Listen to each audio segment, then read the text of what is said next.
So first off, we have a new stat called Mana Regen. Tear of the Goddess no longer grants flat mana. It grants Mana Regen. So you're going to see a bunch of changes related to that.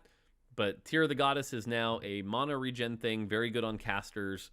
You're going to expect that. Now, secondarily, this is something that when we talk about complexity bloat in our game, we just generally haven't been happy with support items. They're not that exciting.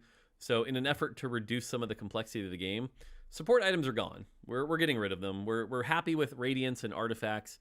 We're not that happy with support items. They're gone. So no more support items. Sad. Okay. Next up, there are basically 5 items that got pretty big reworks.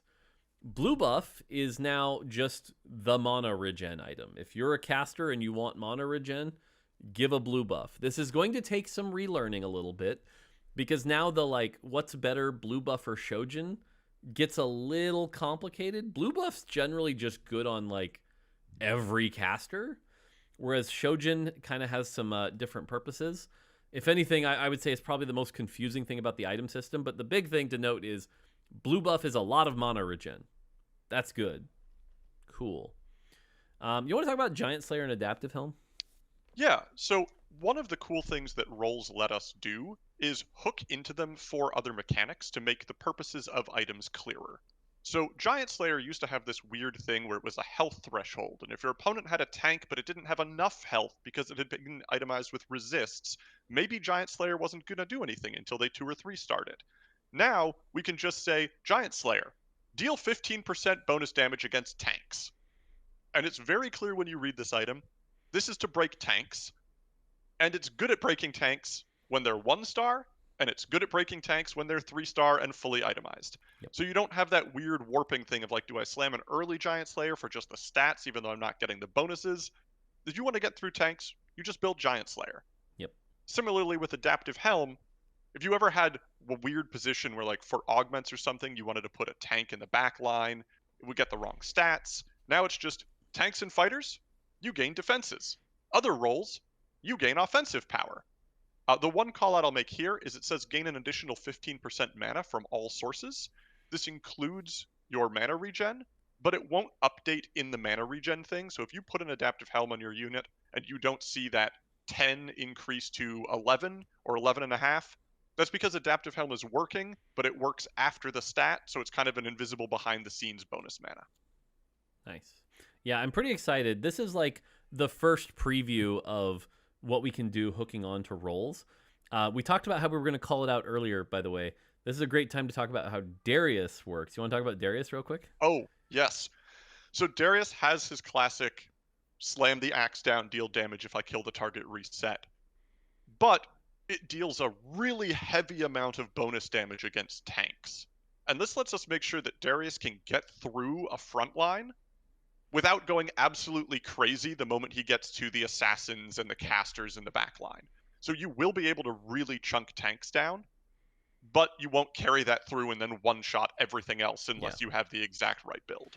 Yeah, I believe the number last I checked, I mean, again, it could change, it's PvE or whatever, but it was Darius deals 50% more damage to tanks. So it might be up to 60. Okay, yeah. So, I mean, it's chunky. And so, like I said, the ability to latch in and do specific role play is pretty cool here. So, pretty excited about that. 2 other items here, Titan's Resolve. We're just changing this a little bit so that at full stacks you gain immunity to crowd control.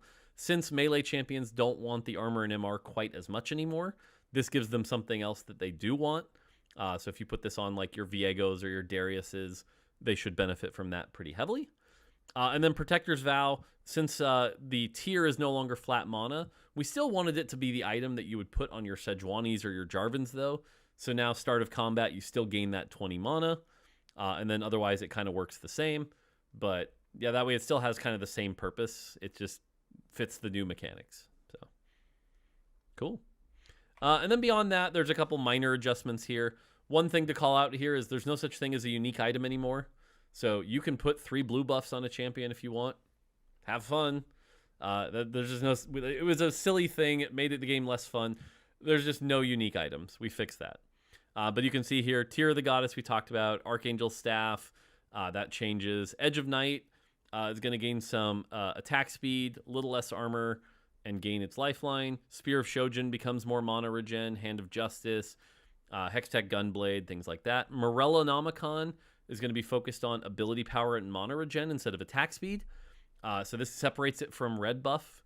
If you're a caster now, Morellonomicon should be much better than Red Buff because the attack speed's not benefiting you nearly as much. And then Nashor's Tooth is also more AP and mana regen as well. So generally, this is all minor changes to make things that are supposed to be good on casters with mana regen, or just, changing how the tier works. So nothing crazy here. Couple others. Artifacts, same thing. Mana became mana regen. Most of it gets 2 mana. And there is one new artifact here, kind of a callback to the old blue buff that lowered your mana cost. Dawn Core is now a very similar version. Reduce the holder's max mana by 10. Subsequent spellcast reduce max mana by 10% to a minimum of 15.